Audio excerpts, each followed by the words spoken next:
I'm going to take off my flannel so it less like a forklift operator.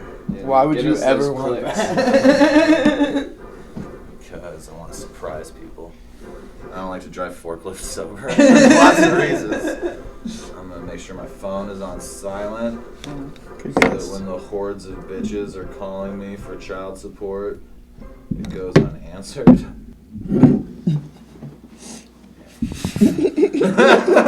I don't think you would answer it anyway.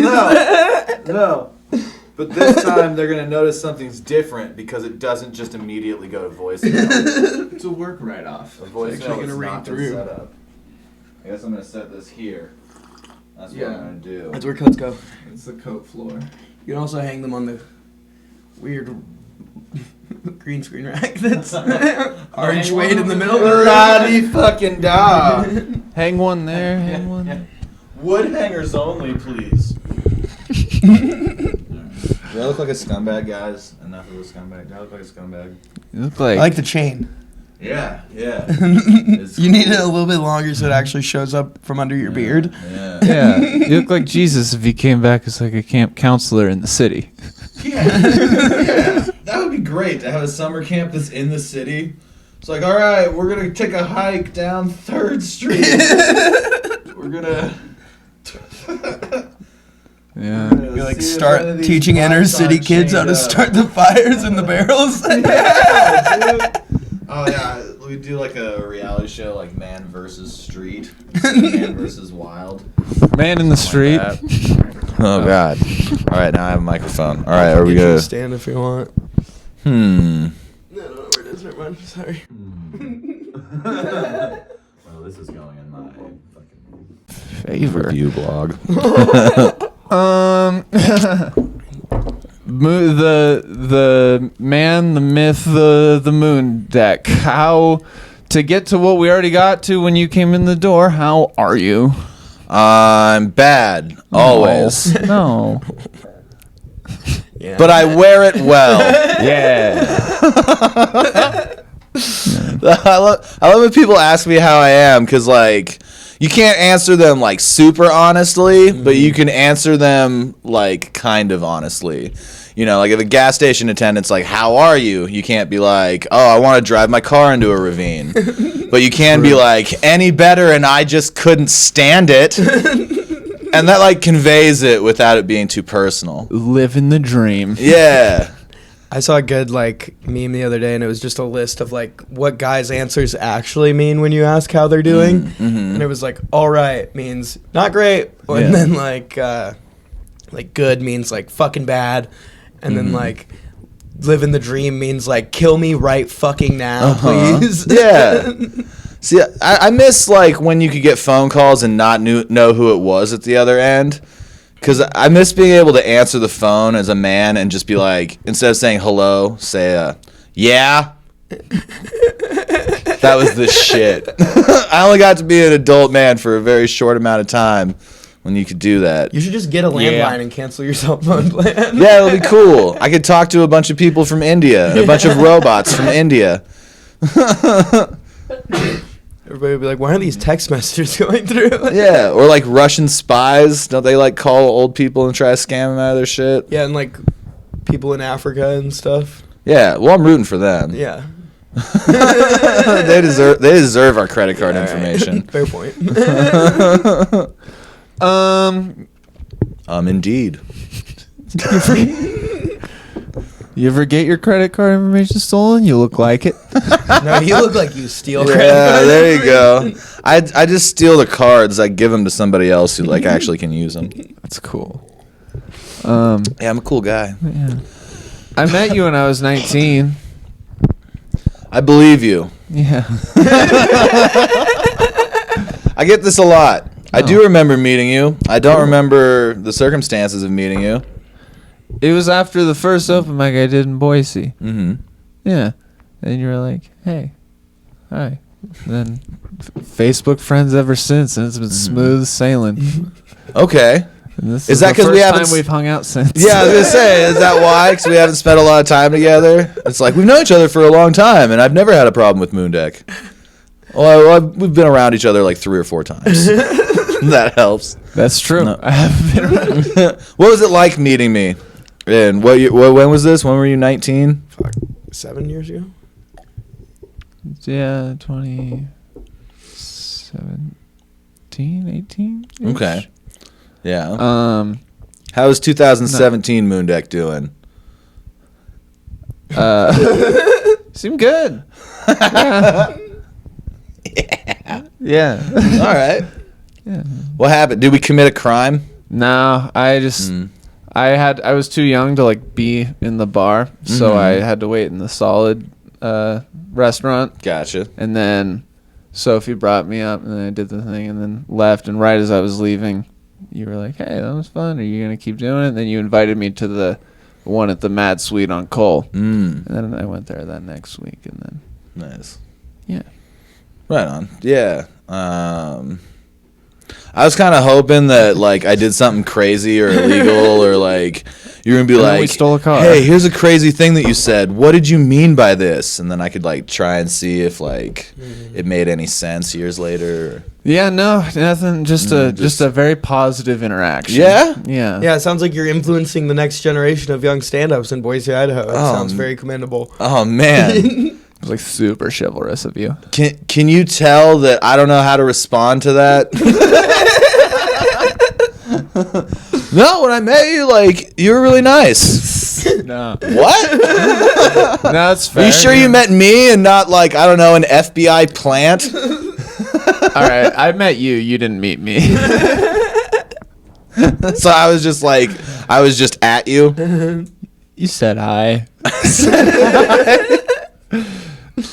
Maybe we just like bumped into each other's excuse me or something. Was I wasted? I don't think so. The sun was still He out. probably I wears it remember pretty that. well. That doesn't mean anything. Yeah, fair. The sun was still out. like Mundek's one of those people that could be blacked out for like 6 days and nobody would know until like. Yeah. It's like, do you remember where I've been the last week? And they're like, you've been standing right next to me the whole time. Yeah, no, I was the kind of guy that could do the stagger stand in the morning. What's that? The stagger stand when someone's standing in one place, but they're fucking Like Michael Jackson. trying to stand in one place, but they're just kind of stumbling around in the exact same spot. Yeah, Yeah. that's cool. Yeah, it's really cool. I remember like doing that in morning hours, and all the people around me were like, "I love seeing what he's doing to himself." It was really. They were like, "Now there's a man who has it figured out." Listen, man. It's just your Grangeville culture. Yeah, Grangeville's a pretty drunk place. Boise's a pretty drunk place too. Most of Idaho, I feel like, is. Idaho's an drunk place? exceptionally drunk place, and I've rarely found other places that can It's like 7 a.m. hold up to it, like around the country anyway. As far as just like how ingrained drunkenness is in the culture of being in Idaho. Yeah. Like here, drunk driving is super casual. Mm-hmm. Like think about the people you know that are like, I don't drive drunk. It's like, oh, nerd. I just drive home. Yeah. Like that's how a lot of people are here, and that is not the attitude in most places.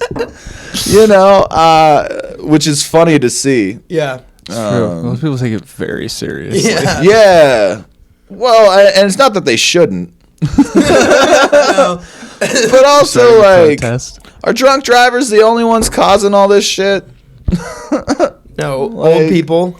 Yeah, we let old people drive. We let people fuck around. Like people fuck around on their cell phones while they're driving. My they're friend eating Sarah- or shaving or doing their makeup or hitting their kids or fucking doing all kinds of shit. And then we have all these vehicles that are like not really safe to have on the road, but because no one has any money, they have to keep driving these shit boxes. Like there's this car that's like down the street from where I live. And the fucking, I swear to you, the hood is duct taped on. And not even like long ways, like long strips of duct tape trying to, it's like little short pieces, like it was the end of the roll.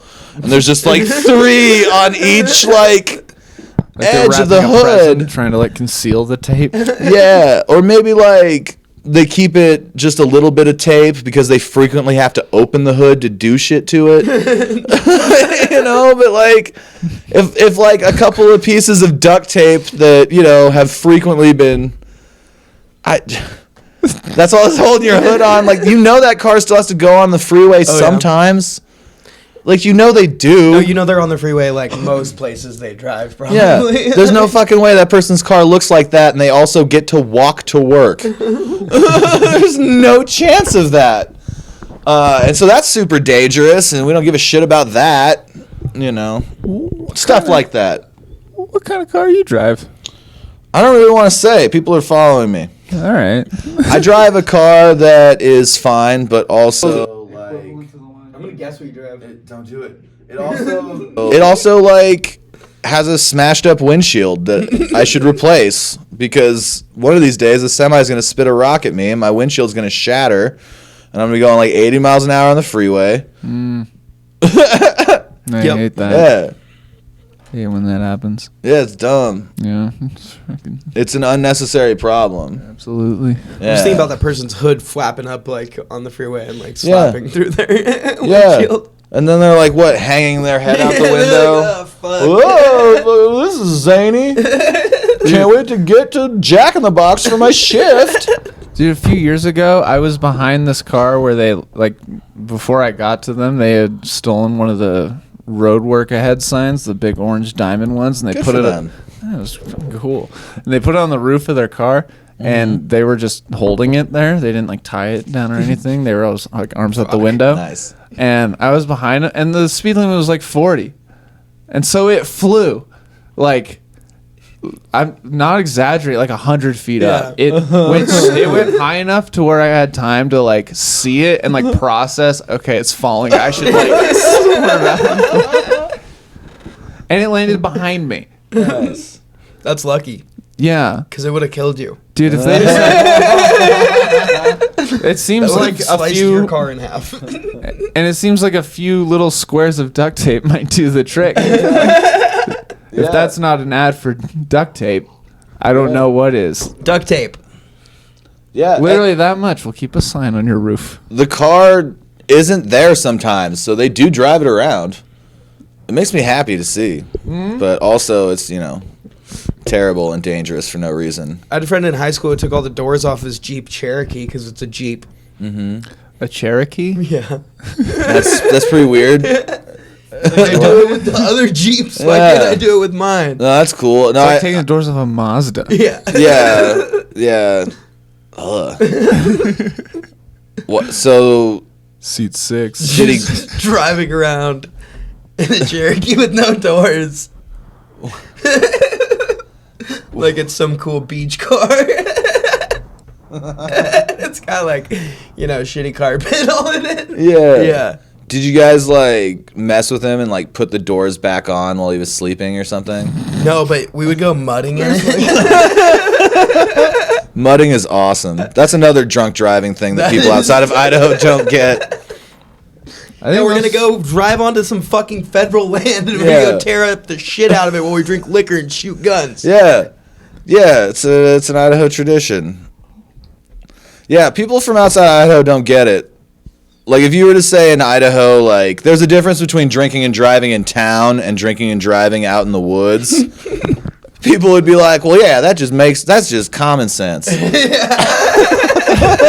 It seems like it's like you go to the woods to drink and drive. Yeah, dude. I just certainly did a lot. You just drink and drive in town. Yeah, no, I tell you what, like, of all the things about drinking that I miss, like, driving is number one on the list. I've never been on a camping trip where you didn't crack a beer, like, in the car within the first 10 minutes of leaving your house. Yeah. It's hard to snort while driving. It is funny. It's kind of hard, like, because you gotta, like, oh, I don't know, like, if you're doing like a hand bump or something, that's like easy, or like your nail. But if you've got like a CD case and you've got like fucking lines you're trying to cut out while you drive with your knee, like that's you're like turning your car off on the freeway to pull your keys out. You can't. I'm just gonna let it coast for a little bit. Yeah. Oh man. What CD? I don't know. Okay. Fucking what CD? Toby Smash Keith? Mouth. Whoever the person you bought the used car from forgot to take out of the center console before they sold it to you. Dick's Picks, Grateful Dead, Volume 3. Oh God. Oh man. Driving that train, high on cocaine. Casey Jones. Does what kind of thing you do cocaine off of say a lot about you as a person? I think so. What do you guys like to do cocaine off of? I've never done cocaine. I use a What? mirror. I use a mirror that I stole from a sorority that I worked at. That's pretty dope. Yeah, it was like one of the ones that goes on the table with like a pot on it, like a flower pot or whatever. And it's like a perfect little square mirror with like little rubber things on the bottom, so like it's like even on tail. It's like it was made for drugs for sure. And then like a bunch of people were like, "Oh, this would be fun to decorate with." Hell yeah. What would you do cocaine off of if you were to do cocaine? Well, I could really see myself with a mirror. Perfect. Fucking hate you. That's perfect. But in reality, I don't know. I put all my energy into that one. Yeah, no, I think that was the answer. You kind of didn't have to keep going. you gotta learn to take yes for an answer. Yeah. Now that's the sound of reflection.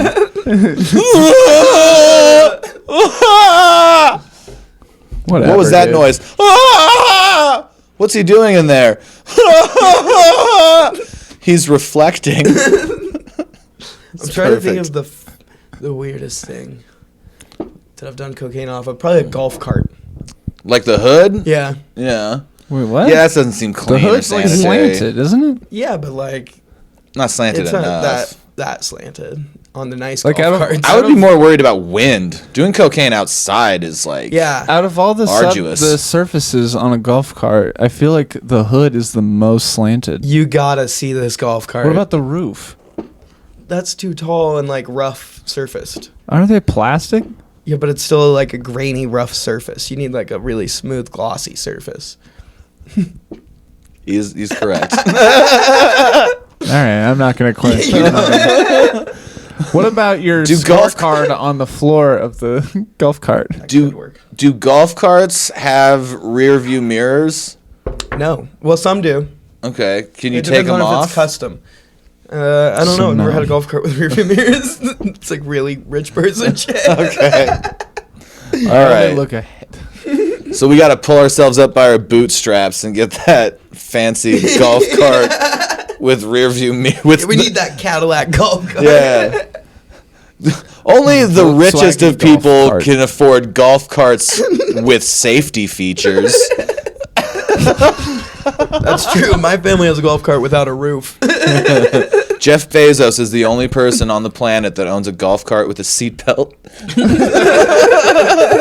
Paid $4 billion for it.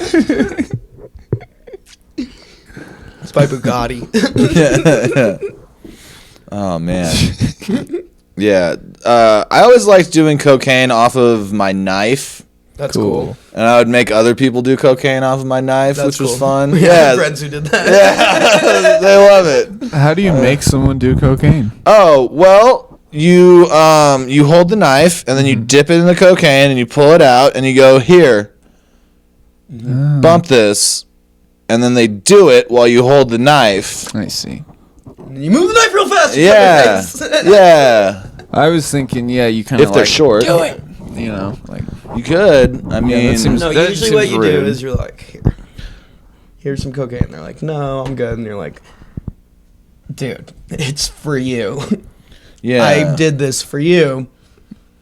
Here it is. you did. And then they're like, you can't peer pressure me. And then you're like, it's not peer pressure. It's your turn. Yeah.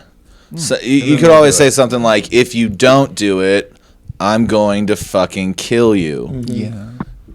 Something like that, maybe? What are you, a Fed? Yeah. doesn't do cocaine. Take not your in this shirt off, household. show me the wire. Yeah. Oh, I have a tattoo of a microphone on my chest, and I used to love. I used to love like buying drugs and being like, I'm wearing a wire. The microphone tattoo. Do you actually? No, I made up that super cool story. I don't know how to be good. Yeah, no, I do. Trying to build suspense for when I hopefully talk you into showing us this microphone. Oh, got you. Yeah, I do have dickhead. one. Yeah. See, there you go. You're getting in the spirit of it. You're realizing you didn't know me that well. Spirit. Yeah. Wearing a wire. It was a lot of fun. And you never got like instantly tackled. I only ever got stern comments.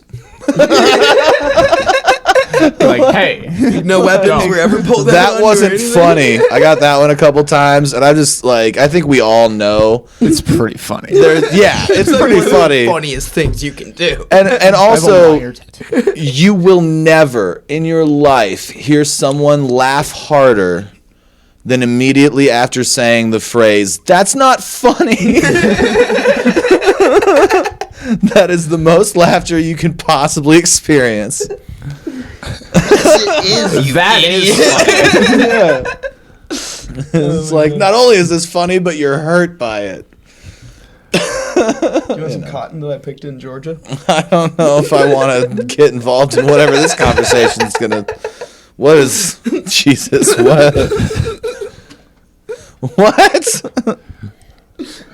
Improv! Like...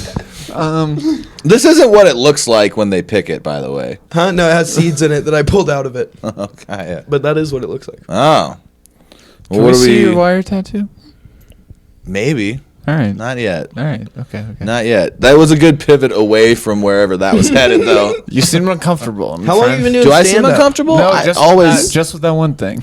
Oh, I'm just generally uncomfortable. Fair. And sometimes I can hide it better than Respect. others. I think because what was your question? Nice. How long you been doing stand-up? Oh man. Also, for those of you that don't know, that's what Mundek does. Oh For the yeah. last like 15 minutes, like just kidding. Yeah. No, I don't drink and drive or commit crimes or force people to do cocaine, so I know that they're not feds. These guys just got their sentence reduced. I've been doing stand-up since June 5th, 2005. Whoa. Wow. So, long time. That is a long time. You're almost coming up on 20 years. Yeah. How does that feel?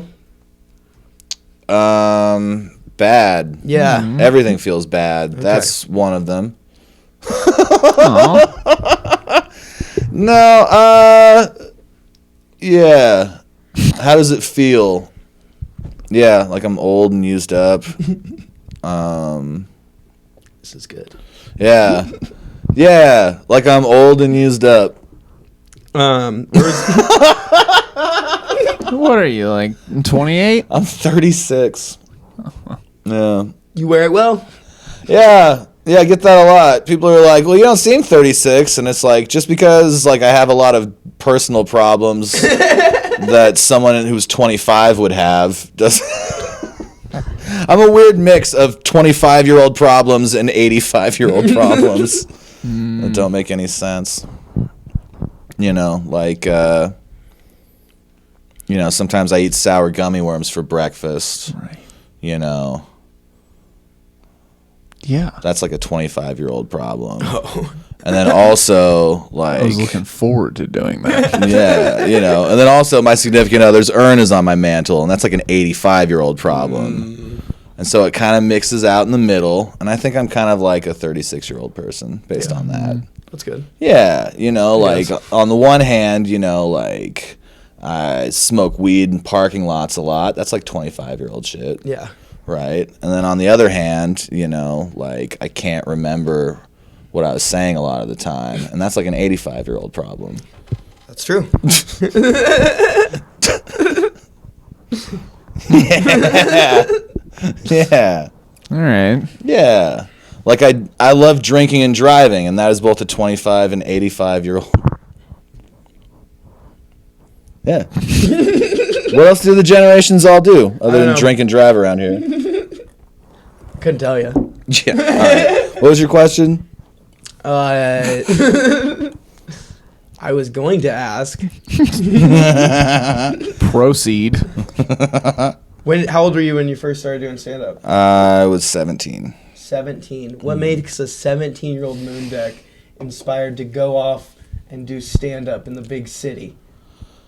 Well, before I was a stand-up comedian, I was a drunk high school student who wanted to be a stand-up comedian. Oh, my God. Can't get everything. Yeah. Yeah, I just, I don't have a good answer for these kinds of questions. Like, what made me want to start doing stand-up comedy? I don't really know. I took intro to drama and got a laugh and was like, how do I get these other fucking people off the stage? Yeah. You know, like, why do they keep getting lines when they love me? For sure. No, I don't know. Like, That makes sense. I liked stand-up comedy. I watched stand-up comedy a lot growing up on, like, Comedy Central. So I was in the middle of nowhere. You know, so we didn't have like a lot of culture. Mm-hmm. You know, like the town I grew up in is so small that like when they have prom, there's like a grand march, you know, and just townspeople show up that don't have kids in high school. Yeah. They're just like, oh, the grand march is tonight. Must be prom. I guess I'll wash my Napa Auto Parts hat and shimmy on over. Go watch so it's the floats. Yeah, so it's just like a dead ass place, and so when you live somewhere where nothing is going on and no one can intellectually stimulate you, you end up spending a lot of time, you know, getting drunk and using drugs and staring at basic cable television. Mm-hmm. And then I would look at that, and then it'd be like, oh, those people are drunk fucking idiots that hate their lives. Is this what I am? Am I supposed to be over there? I don't know. No, I don't really know. I just felt very drawn to it, and it made a lot more sense to me than like the rest of the world. Like it's. Wait, did you do it for the first time in Grangeville, or? I wouldn't say. I don't know. Like I'd kind of like done stuff in like drama class, sort of. I don't know. Like I went up at the Funny Bone Comedy Club for the first time. Oh yeah, we had one. Yeah, that would be like the first time I really did stand up, like for real. I think. Where was the Funny Bone when it was here? Where Liquid is now. Oh. Yeah. Yeah. It was a lot better. Fair enough. Mm-hmm. Did it go well? What do you mean? Your first like legit stand. Oh, I thought you meant the Funny Bone. Did the Funny Bone go? Oh no, No, that seems like I it guess- did. Yeah. I For a could while. guess by now. Did my first set go well? Yeah, it went fine. Like, yeah, I mean, the bar wasn't set super high. Do you remember one of your first bits? Yeah, so like I went up, and like back then you had to audition, so I had to. It was like me and these two friends of mine from high school and their mom that like drove me down to Boise to do like the first open mic, and I had to audition like in the daytime. So like the three of them are sitting in like the very back by the door. And then the like general manager of the Funny Bone is sitting like right in the front, and the rest of the like room is empty, and they like have the lights and shit on. And I go up there and I'm just like, what the fuck? And like do my thing, and then like he talks to me for a little bit, and then you know they let me go up that night. And they're like, you know, just act like you're old enough to be in here. Mm-hmm. Because I looked old. Yeah. You had the beard still? Yeah, I had I had a shorter beard. I had a little bit of gap right here, but I had like a shorter beard at the time. And like I did, I looked like I was like 26, 27. So they told me to act like I was old enough to be in there. And so my 17-year-old version of that was I sat in the back and chain smoked about an entire pack of Pall Mall cigarettes. Pall Mall full flavor. Fuck Woo! yeah. Pall Mall, wherever particular people congregate. We will do sponsors. Yeah. Pall Mall, that's their slogan. Wherever particular people congregate. Sell it to big tobacco. Oh, it's great. Particular people, fucking, homeless people around a barrel fire. Me and the other high school students down by the creek before soccer practice. Just particular people congregating. Particular people. Crick. Yeah, creek. Yeah, I say crick instead of creek. That's how small where I'm from is. Unless I see it in print, then I say creek because that's how it's spelled. Or This like, happened to us. there's a pitcher for the Giants named Doug Creek, and I would say that creek, but still say crick for a creek. Crazy. I don't take to that New York City way of talking. Creek. Yeah, we go down by the creek and we Anyway. smoke cigarettes and catch crayfish. Yeah, so I chain smoked fucking like 20 crazy, cigarettes, and then I went on stage, and I was third, and the guy that went up before me was really, really bad every time, but I didn't know that at the time. This was my first time seeing him. He was really bad, and he was decked out in a suit, like nice fucking suit, like dressed up, and I look like, a fucking... like I'm in the band Soundgarden, like fucking torn flannel and shit. This guy's in a fucking suit and spends his entire set talking about diarrhea. That's what he did. It's like, I don't know, man. This seems like an odd choice. And so that I go up there and I'm like, all right, act like you're old enough to be in here. And I spent the whole time talking about getting in trouble with my parents for getting arrested at school. And like I got laughs, but also I could tell like some people in the audience were like, why is this 27-year-old talking about being in high school? Oh yeah, I'm a junior. Yeah, and then also like, probably some things didn't translate. Like, when you're smoking weed in the bus barn, huh, city folks? You guys ever get in trouble for smoking weed in the bus barn? What's a bus barn, Mundek? It's a barn where the school buses live. And when the school buses aren't there, it's where me and my friends would smoke weed or cigarettes when we didn't want to walk all the way to Scott's parents' garage. Straight up. Shout out Scott. Yeah. And his parents' garage. Dude, Gloria, she's a legend. Who's Gloria? That would be so sweet, Scott's though. mom. If it was, though, that would be so dope. If you, nailed that one. Oh. Yeah. No. Yeah, so that's what the first time doing stand-up was like. I did fine. I got some laughs. In 2005. Yeah.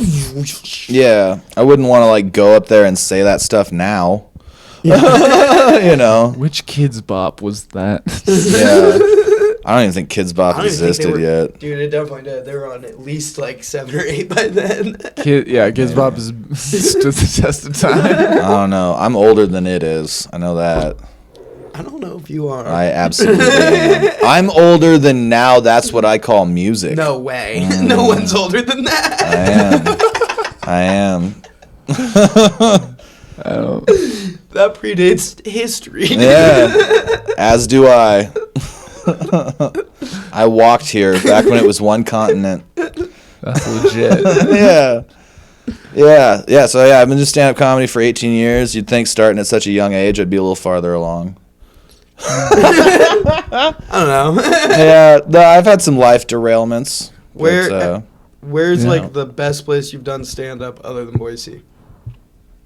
In your opinion, like there's lots of places like better the than most doing fun stand-up place. in Boise. Like, what's your most fun experience in a room? Sometimes Boise can be cool, but like the most fun.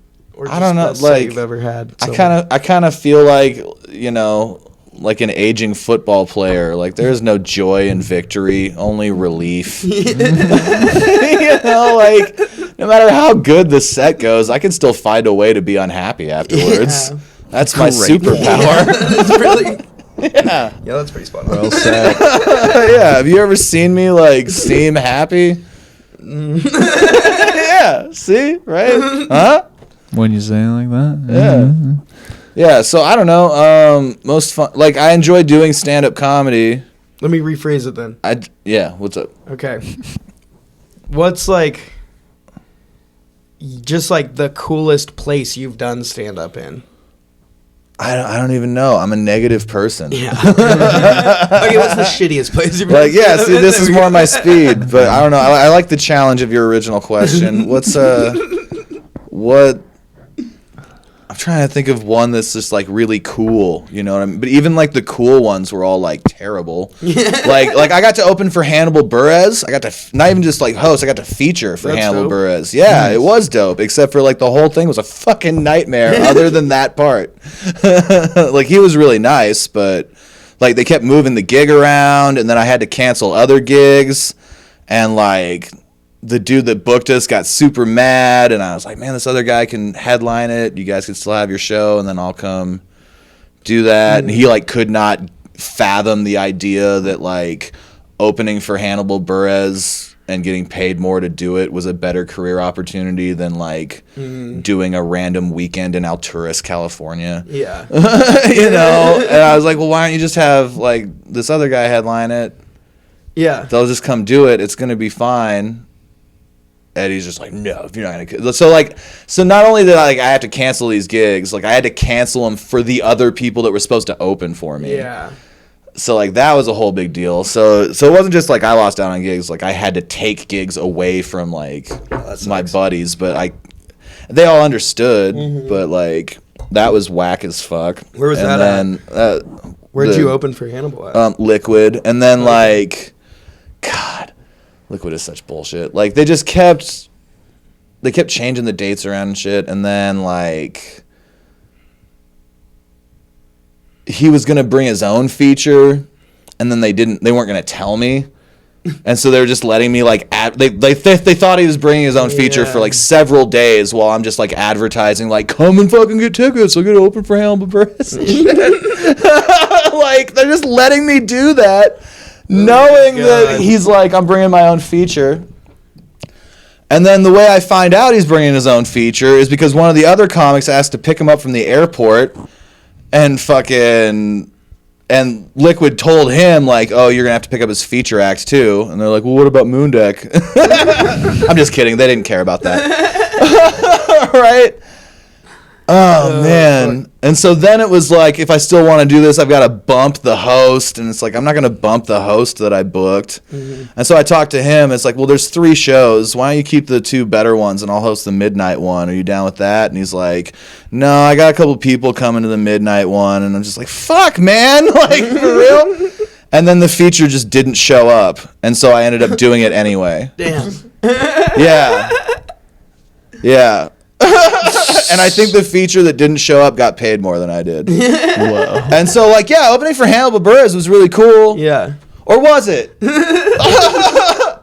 Hannibal was really nice. He said he thought I was funny. I don't know if he actually watched my set or not, but it was nice of him to say so. That is nice. Because he didn't have to. No. He could have just been like, who are you? Or I'll have a vodka cran, or whatever he drinks. I don't know what he drinks. That was like, he's a rich person. He probably drinks something fancy. Like vodka. Yeah. It's like he has a go-to drink for every kid with a fake ID. He's a public figure, and in my mind, public figures have to hide their drunkenness, so they drink vodka with something tart that covers up the smell a little bit. The only people ordering vodka cans are fucking old people and kids who are either freshly 21 and got overwhelmed by the drink menu, or people who don't know drink menus and like are. What if they just got a UTI? Yeah. Well, then they have UTIs, I guess. I used to frequent this biker bar, and that's what I'd order there because I thought it was funny. I just like. I do too many things like that. Funny if you were like Shirley Temple. Yeah. I'm just like, I'm pretty sure Brother Speed is spelled wrong on that cut. Anyway, I'll have a vodka cran. Double umbrella, please. I'm a fancy boy. One tarnation. One umbrella into the top of the other one. Yeah. Robin Hood. Yeah. So, anyway, what were we talking about? I don't know. Yeah, so like, I don't know. So that's like a really cool gig. But you know, it was just like dumb bullshit the whole time, and I had to like screw people over that were my friends, and then fucking like, you know, cancel gigs, and then those gigs never got rescheduled. Yeah, that's a bummer. You know, and then that guy fucking was like super pissed at me, and then he went and found me on Facebook like years later and like bitched at me again. Like 3 or 4 years later, just I can't believe you canceled on the Alturas gig. Oh my god! I was like, fuck, man. Well, if you want me to come back, this is not the best way to go. What? And also, I wanted to do it. Yeah, that's insane. And I still will. Just yeah. please. Not that, you know, there's been like lots of worse things, but that's like an example of like a really cool gig, but it was still like a giant pain in the ass all around it. You know, but sometimes the gigs are cool. Like, you know, usually it's like the best ones are like, you don't know it's going to be like interesting. You know, you go to some weird town and you're like, oh man, I don't fucking know. Like if Encampment, Wyoming is gonna, are the people of Encampment, Wyoming willing to listen to me say this crazy shit for a while? Yeah.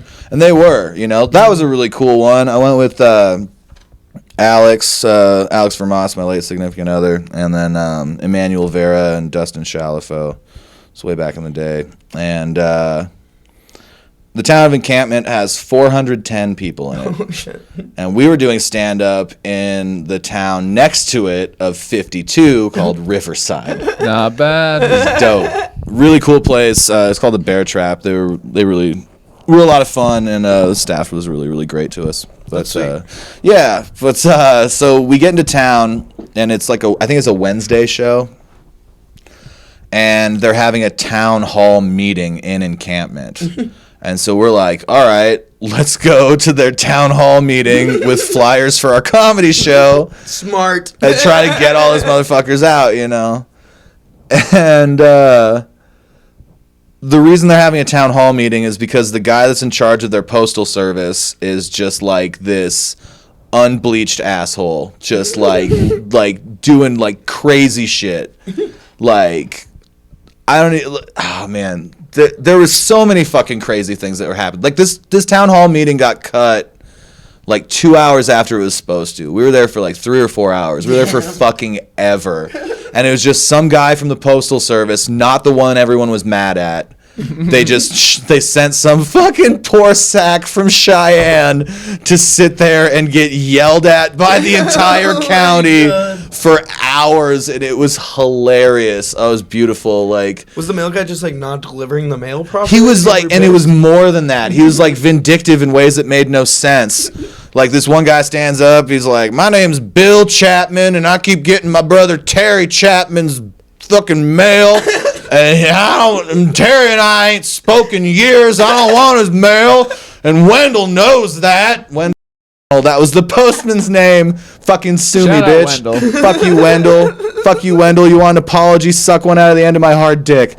So anyway, we're fucking this guy. Good delivery. Yeah. Yay, we did it. That's a good one. All right, so he's just like, I don't want to talk to my fucking Had to brother. think outside the box. Yeah. Oh man, this one guy stands up, literally hat in hand, like you know how you see in movies when a guy is just like really scared in a town fucking mob situation. And he's like, well, I got this thing to bring up. Like he did that. He stands up and he's just kind of like fingering his hat, and he's just like, well, I want to talk about all of his intimidation tactics. You're like, what, delivering the goddamn mail? What in the fuck? What intimidation tactics? I better not catch you motherfuckers using UPS around these parts. I swear to God. I swear, you know what happened to the last person that went to UPS in this county? This is my county, son. This is my county. Ass. When you buy a stamp, you buy 2 stamps. You give one to me, you little bitch. Just crazy, right? He stands up, says all that stuff about the fucking intimidation tactics. And like, I guess this guy like threatened him and his wife. And then some other woman stood up and she fucking says, this woman stands up and says, He told me that I deserved my cancer because of my lifestyle choices. Whoa. Dude, this mailman is crazy. Dude, yeah, what the fuck, right? Like, what is he mad about? Like, this woman gets too many Christmas cards. Also, how gays get all the luck. First off, how It's are people having this insane. many interactions with their mailman? Yeah, well, 'cause he just- I never see the mailman ever. Oh my Never known God. a mailman. I've met one mailman, and it was because I worked at a ski shop, but I will tell you this, that mailman was also a fucking asshole and crazy, so I don't know if it's like... Yeah, dude, anyone that dogs hate is not a good guy. Yeah, no, that guy, it's just crazy. Hours. There was one dude that was like, well, all right, so I live like right on the Wyoming side of the border, but then like my mailbox is on the road, which is on the Colorado side of the border, and Wendell refuses to put my mail in the mailbox because he says it's illegal for him to cross the border. And so he just doesn't bring my mail. And I gotta drive into town to come get it. Fucking Wendell. At least it's at the post office, and Wendell's not just like leaving it across the street on the in the open on the way. There was this dude with a Brooklyn accent that was just like hyping people during their complaints too. I can't do a Brooklyn accent, but like, I don't know either. All of my impressions sound the same, and it sounds like me angry at someone. German. Yeah. So and so just fucking, they just ream this guy forever. And you can just see it, like, he's just, like, wearing him down. His, like, sweat is, like, soaking through his shirt. He looks like he's been interrogated in, like, a Chinese prison camp. He's just, like, you know that, like, losing your hair sweat? Yeah. Where, like, oh, man, just brutal, like... just the kind of thing where you watch it and you're like, oh, that's why people kill themselves in hotel rooms. Just like brutal. And so afterwards I went up to him and I was like trying to show a little humanity. Because again, this was not Wendell. It's not the guy. It's just some guy who no one else at his office likes. Like, fucking Will always takes my parking spot. We'll show him, kind of shit. And this, I send him to get fucking reamed. Oh my God. And I go up to him, and this is what I say to him. I'm like, I'm a stand-up comedian, and so I know what it's like to stand in a room full of people who hate me.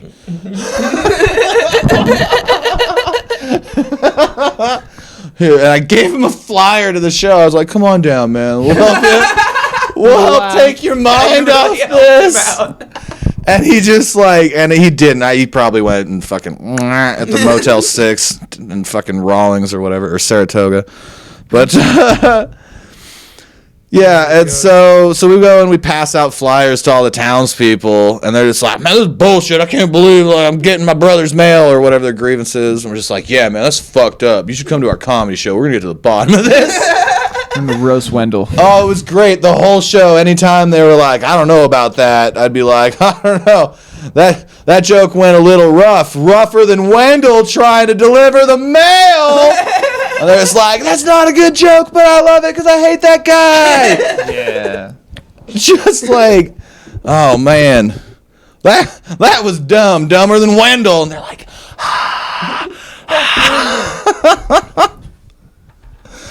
But like, still, shout out Scott. yeah, he's a good dude. And then the townspeople were really nice to us. We got really drunk. A lady let us like crash at her house. And then like some other townspeople like gave her like bacon and eggs and shit to make us breakfast and shit. Like, them Idaho people was crazy. That's awesome. Yeah, and it's like, I don't know, from their perspective, it must have been insane. It's like, oh yeah, 4 people from Idaho showed up. They were really weird. They got blackout drunk and like threatened to kill our postman for an hour and a half. And then they turned into a flock of bats and flew away. What else could you ask for? Yeah. Yeah, Dude, that's crazy. I want to find Wendell now. he's out there probably. About this. He's probably still delivering mail. It's like the Catholic There's Church. They no probably just way. relocated him to Sheridan, Wyoming. He's just been serially fucking with people Yeah. for years. It's just like putting flour in there, making people think they have anthrax, you know?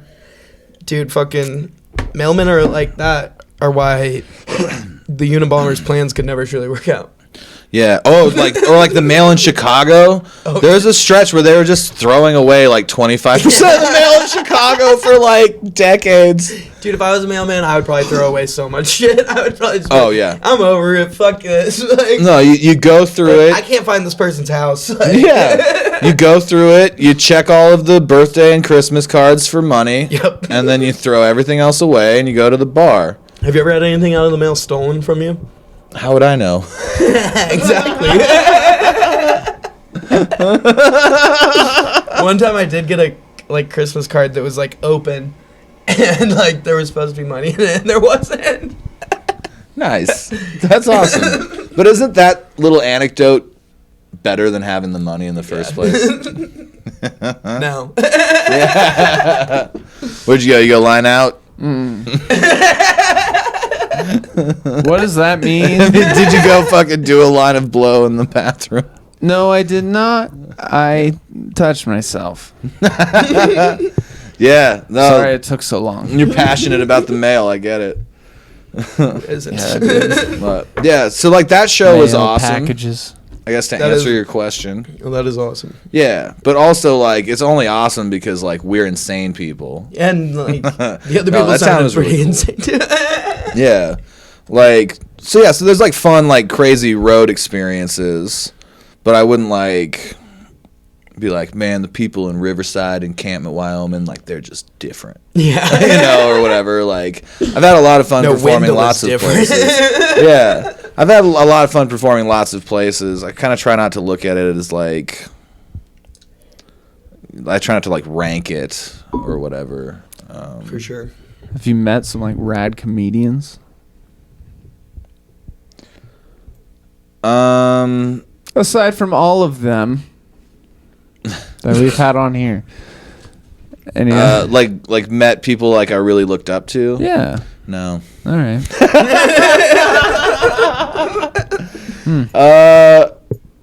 I've met some comedians that were pretty cool that I was really glad to meet, especially when I was like younger. Like Todd Yon really helped me out a lot, and Stuart Huff was really nice to me, and there's a few others. I don't want to start listing too many. None of them are super famous, but you know, more famous than me. But As far as like You know. super famous comedians who like you do enjoy and like feel like their stuff kind of inspires you, like who's your like number one kind of like comedian that you always kind of go to is like, I like this guy's work the most, or like his work inspires kind of my style, or yeah, I guess like I don't know. I guess Jon Stewart. I don't really think I'm all that much like him, other than I talk about things that are serious and tend to do it frankly.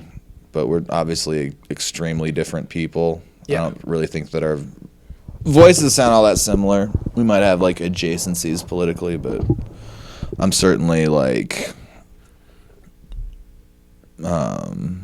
farther out there than he is. yeah. Honestly, like I don't really feel inspired by comedians generally. Not that I don't enjoy comedians sometimes, but rarely do I see one and think like, oh, I wish I was doing that, or oh, I wish I'd written that, like, or oh, I want to emulate this or whatever. I don't. And like, yeah, like comedians almost always give really bad advice. That's something I've noticed. You know, like they're always wrong. Like one time, I had this joke. I'm not gonna tell a joke, but I had this joke, and then this comic kept trying to get me to like add this punchline. He had this like line he wanted me to say, and I don't really like take like lines if people are like, "Oh, you say this." It's like I didn't go up there for that. Yeah. Fucking you say it. You fucking say it. You know? And he like asked me about like weeks on end. And so I went up there, did the joke, got the laugh, waited for it to die down, and then said the line he'd been trying to get me to say. Nobody laughed. And then I said, I didn't actually think that was funny. That guy's been trying to get me to say that at the end of the joke for weeks. And I wanted him to have to see that I was right and he was wrong and it wasn't good. You know, like that kind of shit. You are bad, sir. Yeah, like they're always wrong. Like here's some advice I've been given. Like one time a comedian said, I don't think you're as funny when you're like angry or sad. It's like, what else is there? Yeah, like as opposed to what that you have experienced from me. What are you? Yeah, all those. Remember my happy phase? Because I don't know what the fuck he was talking about. There was this. It's like I've never performed that way. You're out of your mind. Like he might as well have been like, I really like it when you go up there with short hair. I like it when you're clean shaven and don't curse. Yeah. You're just yourself. I like your let's all get along material. Theo Vaughn. He was the feature act at the Funny Bone one week. We used to do this like comedy workshop thing on Saturdays, and the touring comics would like say the same dumb shit that every other road comic says. Like literally, like I do a lot of political like adjacent comedy at least, and I can't tell you the number of times I've had a comedian be like, especially in like shit like that workshop, where they'll just be like, you shouldn't do political humor because it splits the audience. And they always do that hand gesture. It splits the audience.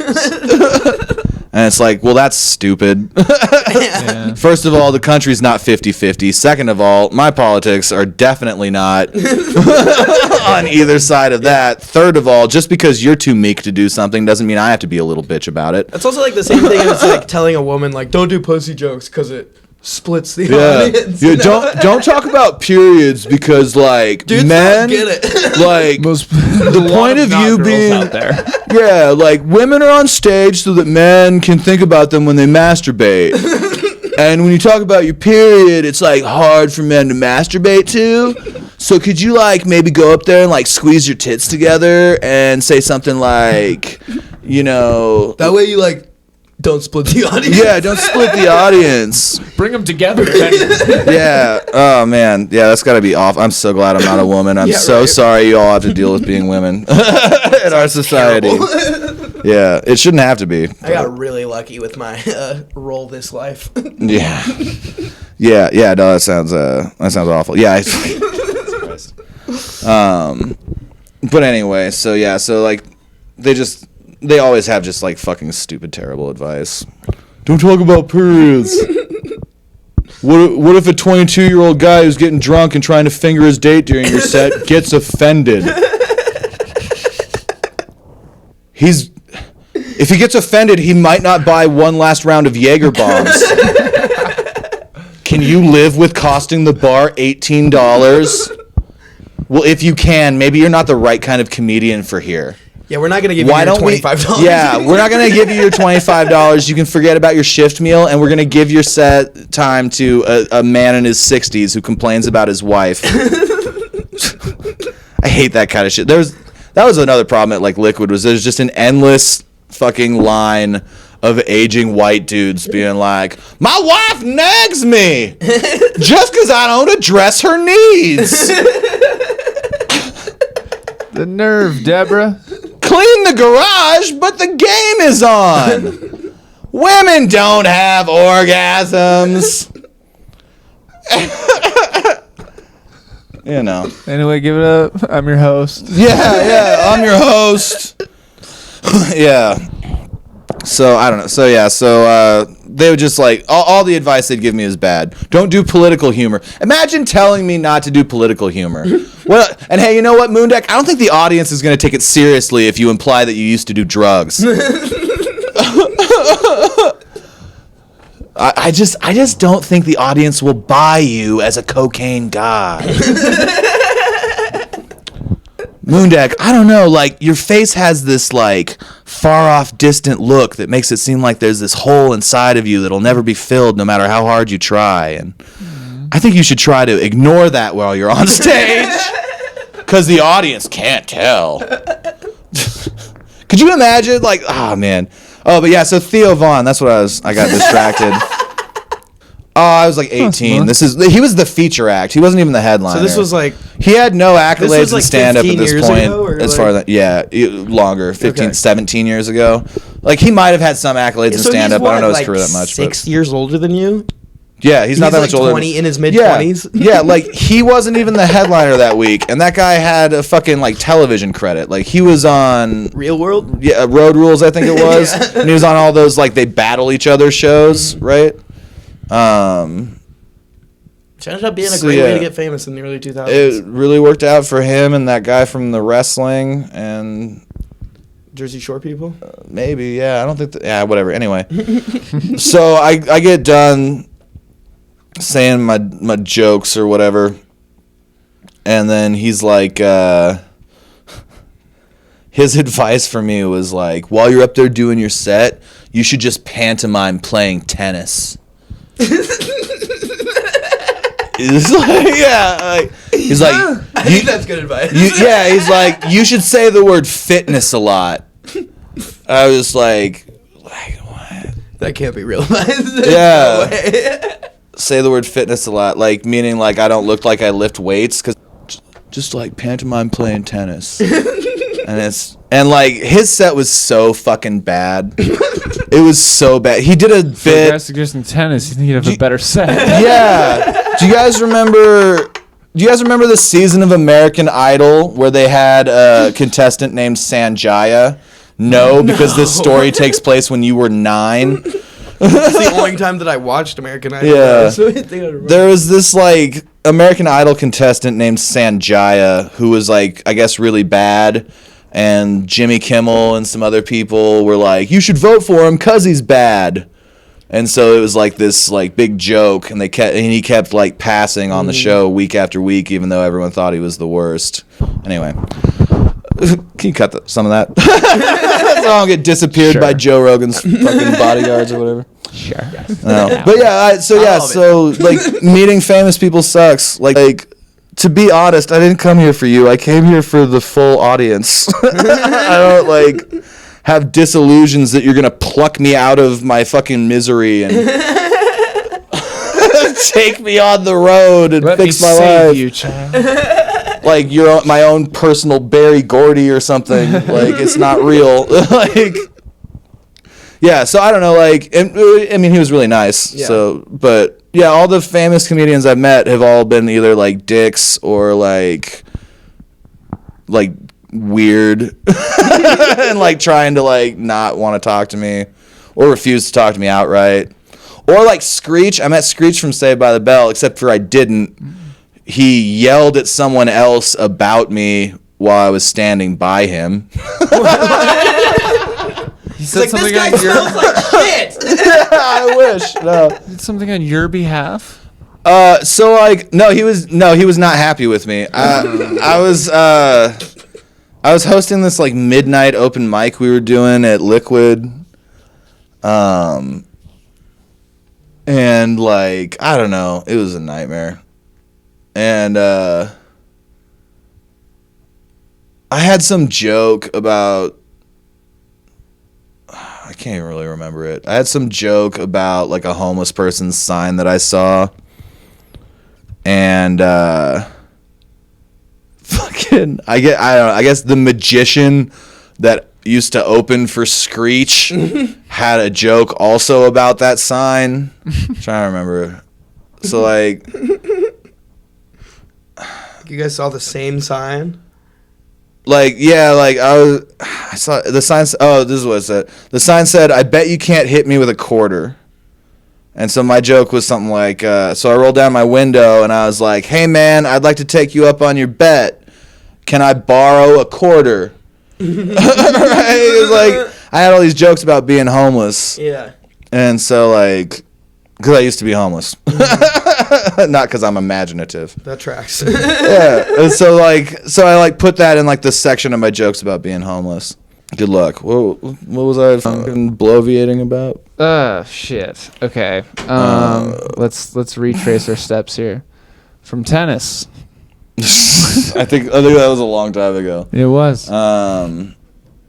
But every journey begins with Screech. Screech Yeah, okay, opener. so Saved by the Bell. So I had that joke about seeing that sign, which again, like, the sign's pretty common.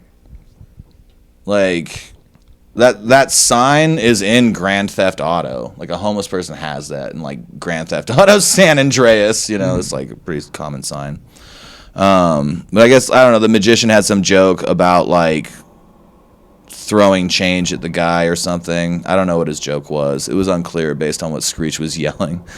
He just, like... What yell was screeching? Yeah, exactly. So he's, like, yelling at this guy who works at Liquid about me, and I'm just standing there like, is this fucking happening right now? And he's, like, yelling at this guy, saying that, like, I stole this joke from the magician that opens for him, which is ridiculous, because as everyone knows, I get all of my jokes from the ventriloquist who opens for Minkus from Boy Meets World. Yeah, so that was weird. So again, yeah, like, anybody who's, like, kind of famous has been, like, really weird to deal with. Or like, nice in a way that was uncomfortable. Yeah, so, you know, like, okay. I don't know, like, about these, like, gigs that are, like, so great or that make it all worth it or whatever. Like, I don't really, like, measure the value of what I'm doing on those kind of things. And, like, the big shows, like, almost always leave me feeling, like, kind of empty. Well, that's sad. Yeah. But, you know, then you do, like, we did a show in Muscatine, Iowa once at this weird-ass bar. And it was, like, it was crazy, but it was a lot of fun. And so I'm just sitting here, like, I'm a person in the world who thinks Muscatine, Iowa is, like, a dope place. Like, what does that say about me as a person, where I'm like, dude, just, like, getting hammered with the townspeople of Muscatine, Iowa was fucking awesome. Way better than, like, I don't know, meeting famous comedian. I think it says that you're a really down-to-earth guy that enjoys real people in real places like Muscatine, Iowa. I love Muscatine, Iowa. I would kill any man alive to protect that place. Right. Moondeck, protector of Muscatine, Iowa. Yeah. You're, like, on their, like, highest building that's, like, 2 stories probably. Like, perched, like, over the streets at night. 2-story building. He's not the hero you need, but he's the hero you deserve. Yeah. He's the hero that you drank yourself into. You earned this. Well, that time was great. We did it. Even, like, the weird... I like the weird ones. I think I get most fulfillment out of, I can't believe that's the way that was. Like... than anything. Like, we did this show in Savannah, Illinois, I think it was, some town like that, at this, like, pizza place that also served, like, burgers and everything else. So I don't know why they thought they were a pizza place. I don't know. You gotta know a guy. Yeah. You just bother people until you get someone that doesn't know any better. Like, you headline a lot of shows out Idaho way? You coming through our town? You just lie to them. You just like, me and my friends want to go to Wrigley Field, and then you say, me and my friends are going to do stand-up in Chicago, and they're like, well, you're headed to the big city, and you want to stop off here in Rawlins, Wyoming first? Hot diggity damn! I'd love to be the first train station on the stop to Stardom, you know? Going to the big city, they is. Gonna headline our Tuesday night, they are. Jaeger bombs are 50% off. Anyway. Change the economy, dude. Yeah. So, so we go to we do this fucking pizza place. And like the show was bad, but what I really loved about it, great. no, we never got. Oh yeah, they promised us all a meal, and then like they didn't really like the show, so they didn't.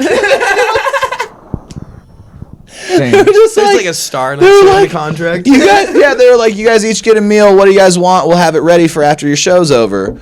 And we all ordered something. And then they didn't like the show. They didn't like what they were like. What are these? We thought y'all were from Idaho. Why are you all saying all this stuff about drugs and abortion and God not being real?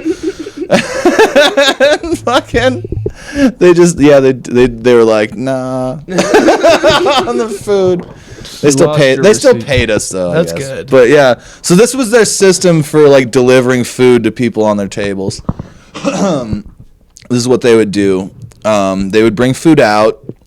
One item at a time. Great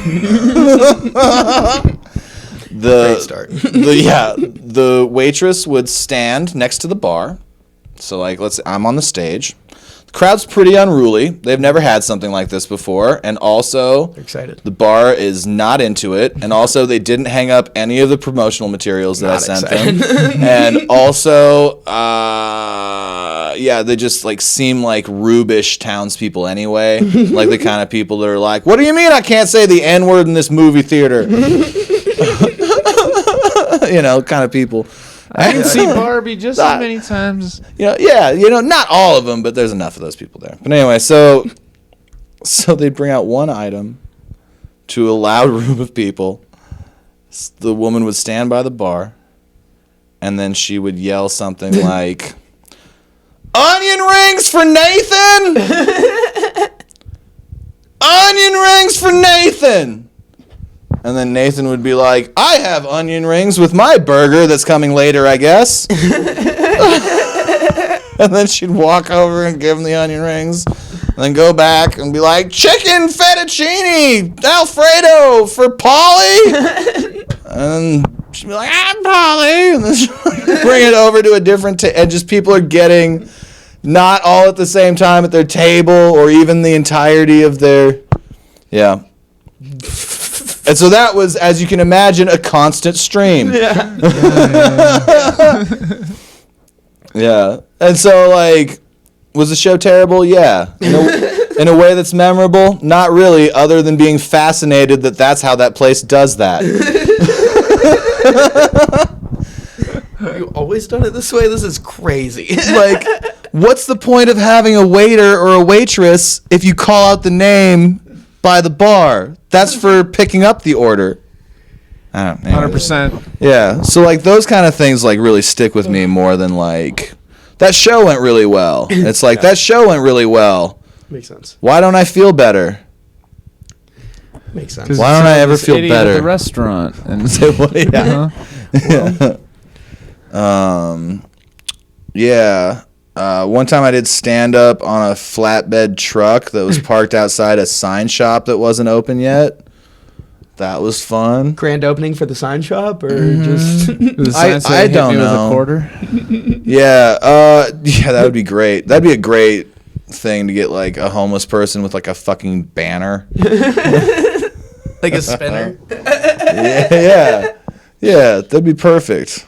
When I was in Atlanta a couple weeks ago, I saw a homeless person. They had a sign that just said "Pimpin' ain't easy." Mm-hmm.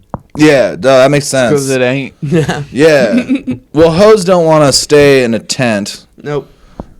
Unfortunately, not for Yeah. for Facts. Yeah. Well, not for longer than like a weekend. pimps. Yeah. Yeah. All right. Well, Yeah. on that note, Is there a note? What did you want to ask Flat. me? Was there something you guys wanted to ask me? I kind of feel like I just talked for a long time about how like everything hurts. that's okay. That's what you usually talk about. So Yeah, that is kind of my deal. We just wanted to capture a little bit of this we magic just wanted here. to Yeah. put some of you on YouTube for others to see that Yeah. it's not it's not that bad. You know, they could have it worse. It's for our gain, They mostly. could be you. Yeah. I'll leave you with one more anecdote Yay. about a show. I won't tell the whole big long story because we'll be here That's for like another 7 hour. or 8 now. Yeah. But one time we were supposed to do this show in Austin at this bar. And a bunch of stuff happens. It was a very arduous trip to get there. Let's just leave it at that. And after this long odyssey, we finally get there, and the bar doesn't remember. Like, they don't like, the bartender doesn't know what's happening. Like, like one of the comics that is opening for me goes up to the bartender and is like, "We're the comedians." And the bartender's like, "Oh, what are you doing here?" Right? And so, like, and this is before cell phones were, like, had screens and shit, right? So, like, I had to take a fucking laptop computer before the battery died. And I don't know if you know what laptop batteries in 2011 were like, but they're not great. I'm like, I gotta go find somewhere with, like, internet. Like, I walk to, like, a McDonald's nearby and sign onto their Wi-Fi, pull up the email, run back to the bar before the laptop battery dies, and I'm like, "See, Murray said that we were doing stand-up, would you love the..." And they're like, "Okay." And this guy sitting at the bar overhears the whole thing, and he doesn't even live there, but he feels bad for us because the bar also doesn't have sound equipment. Oh my god. Which they said they would, you know. And so this guy who doesn't live there drives like miles away to his friend's house, borrows equipment from them, drives it back so that we can use it. What a nice guy. Yeah. This is how bad this show went. This is how bad this show went. That guy didn't even watch us. That guy drove like 12 miles round trip out of his way through Texas July traffic to do us a favor he didn't have to do. And even he was like, "I've seen enough." So I'm just sitting there. I watch my first friend go up there. They're hosting, and they fucking tank. The audience hates them. It does not work. And then my friend who's featuring goes up, and they just fucking eat it for twice as long. Because that's what being a feature is sometimes. They just fucking... Ugh. And then I go up there, right? And the audience is, like, a pretty generous term at this point. And, like, this... like, they're not really watching. You know what I mean? And not even, like, my friends are watching. Like, the two... Because they can't. Yeah. You know what I mean? They're just sitting there with, like, the most despondent look on their face I've ever seen the entire, like, 8 years I've known these two people. They just look like broken humans. And I'm up there, and this is how much they didn't like me. I'm standing up there, and this is like my second joke. You'd think I still got a chance. This isn't like minute 40 of the headlining set, they're not liking me. This is like minute 2, I've still got some light left in my eyes.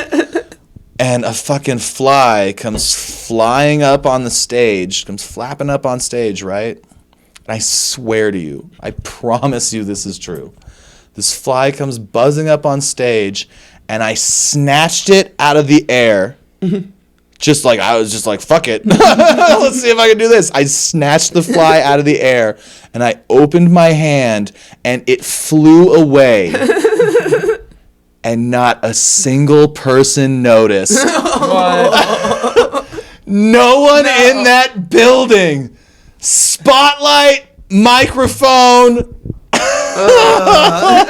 I'd love to be a fly on the wall. Yeah. The fucking flies on the wall probably didn't notice either. It's like, "Oh, what's wrong with Bill?" "Oh, he's lying about getting caught in some guy's hand." And fucking...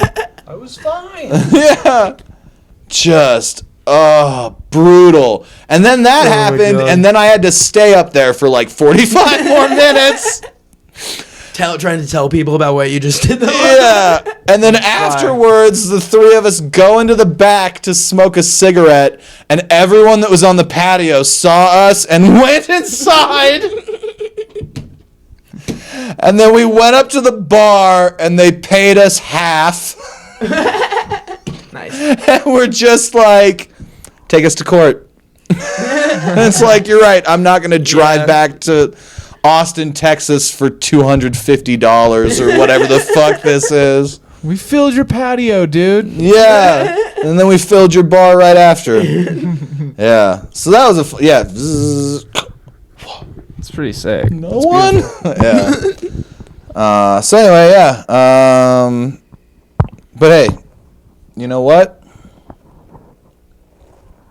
At least we have moments like this. We do have That's moments right. like this. Yeah. That's nice. Anyways, that moment's over. Do you have any last Got any words? promotions or anything? Any shows coming up? Do I have any shows coming up? I don't really believe in that. Okay. I'm a little more freeform than booking work. No,